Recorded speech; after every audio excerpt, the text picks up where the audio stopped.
Hi there. Good morning. Really is kind of early this morning, as in like 3:43. So here's a journal, the only one I haven't recorded so far, from 3/19/2011. It's the third one of that day. The Mayan day was 11 Earth, and it's got an interesting title. You know, I don't remember these things after I record them. Be content not to know, entering bliss, really seeing the self, tripping out. So here we go. Empty out now. Just let everything go. Come into heart with me here and settle down. Pull up a seat. Let that seat be as fancy or as plain as you like. Just settle down. Get out of the mind for a while. Take a mind vacation. There is no way you can be content not to know unless you step out of the mind. It's not happening otherwise. To mind, it just doesn't compute. Makes no sense. Poor dear limited mind. Oh, it's not limited at all as far as 3D goes. It's 3D itself. Itself. Yeah, it's 3D itself that's the limit. So let's settle into our cosmic chairs there within heart. Making friends with not knowing is a kick. And at first it's very strange. We're so totally not used to this. Not to know? You've got to be kidding, right? You mean just being stupid like that? Oh no, that's not for me. Well, that's the chatter of mind, my dears. Now, turn away from that. Back over to me. Not knowing is actually quite enjoyable.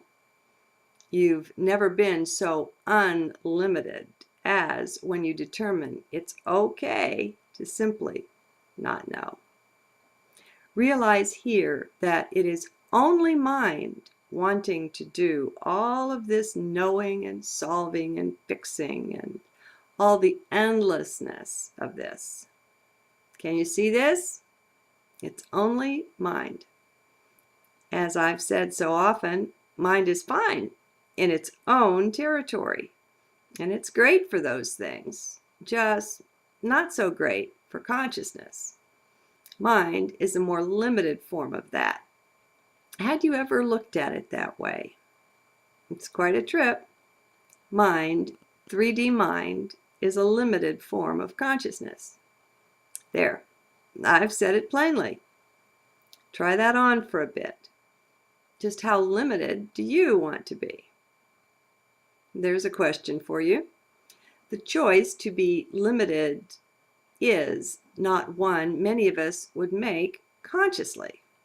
Yet we do it unconsciously all the time, day in, day out, just by our choice to reside and abide within mind's realm all the time. That's how we do it.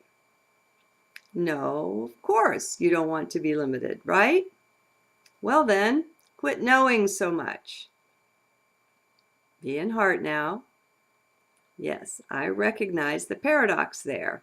Glad you do too. Paradox is often found on the threshold of higher consciousness. You can contain it, both sides of the conundrum. Go ahead. Recognize that you don't really know anything anyway. It's okay. It's actually the truth. We won't go there now, though. That's just said in passing. So, who among us would willingly choose to limit the self? Not many, of course. Yet, who among us recognizes that to the extent we think we know things, even if we do really know them, especially then, To just that extent, we are limited, self-limited. That's how it works. Now, get out of the head. I feel some heads spinning with this. Sure, it makes them dizzy, rather like a Zen koan does. Heart can take it, though. Heart isn't fazed by this. This is heart knowledge. You see, heart knowledge comes complete with both sides of the coin. It comes both with a knowing, an inner knowing, and a not knowing, and both of these at the same time. There's the paradox, wrapped up neatly and tied with a bow, tied with string, tied any way that you please. Knowing and not knowing, both joined at the hip. Very good friends, actually. It's only on 3D that this pair are opposites. On the higher dimensions, they form one whole. 3D is polarized, you see. All that appears there takes on this guise of polarity. It's just another way of seeing, another perspective of the endless ones available for your viewing pleasure. Now, a short commercial break brought to you by the word your, Y-O-U-R. Yes, that's your, a very short word. Yet, there's a shorter one hidden within there. Can you see it?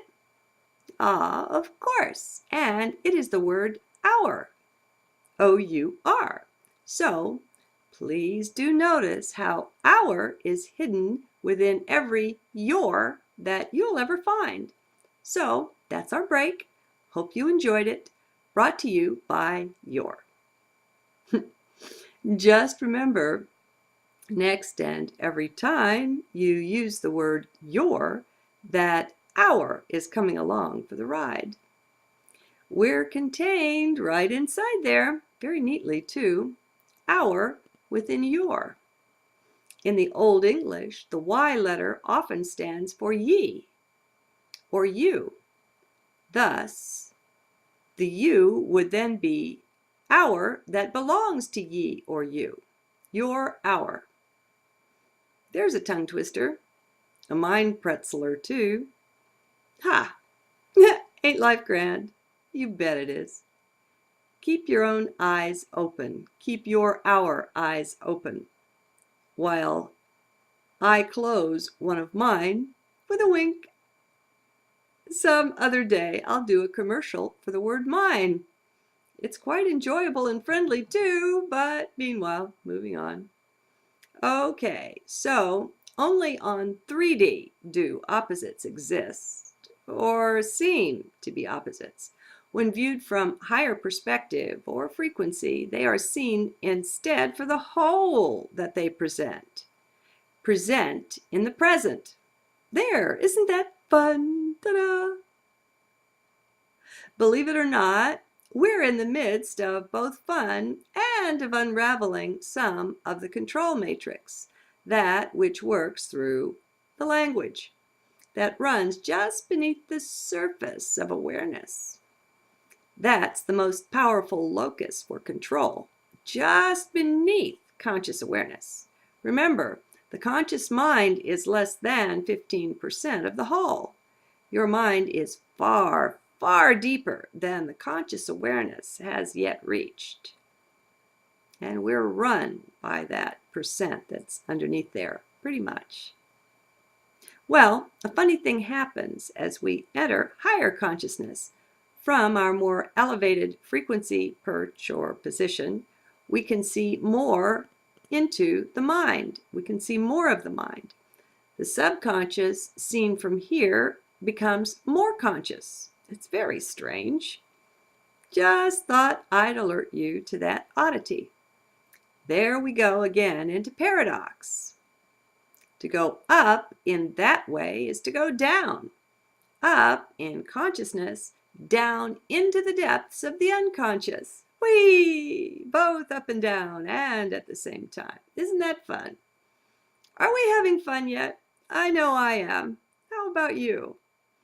In order to really have fun like this, it requires that you let go of our moorings. Let go your anchor to the mind. Just float free a bit. You're not that. This anchor represents your identification with your mind, our mind. Do you see how that could be anyway? You don't have to agree here, just to see. That's all I ask. For I know seeing is doing. It is powerful. It will last. Okay, moving on again. Let's see where the flow leads. Into bliss, I hope. That's in the title, isn't it?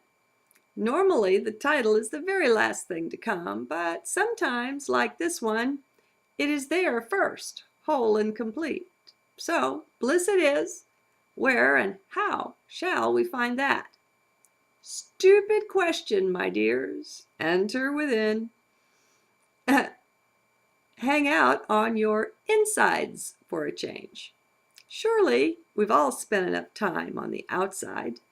Life is not really so much fun out there. Come on in. I think I may stop here. Why is that? Because what's getting ready to come is another flow that's whole in itself. It may unduly lengthen this video. Well, let us see. I'll give it a go.